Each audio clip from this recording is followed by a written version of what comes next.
কোন মানুষ যদি বিছানা যাওয়ার পরে ডান কাতে শোয়, ডান কাতে শুয়ে যদি একটা বাক্য 3 বার পড়ে, কয়বার?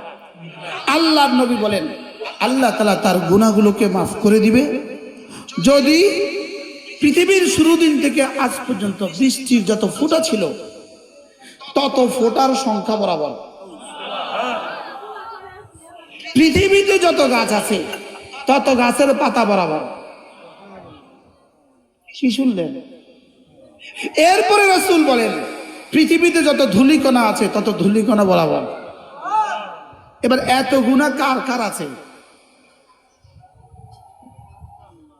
কোন মুমিনের এত গুনাহ আছে?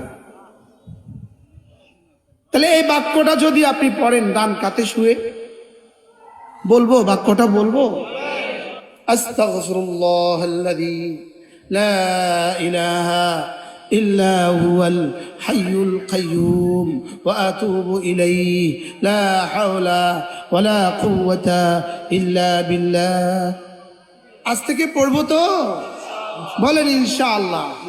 রাসূল জীবনে যখন যা করেছেন বলেন আমিও আমার জীবনে তখন তা করব, বলেন ইনশাআল্লাহ। আল্লাহ তাআলা এই মাদ্রাসাকে কবুল করেন।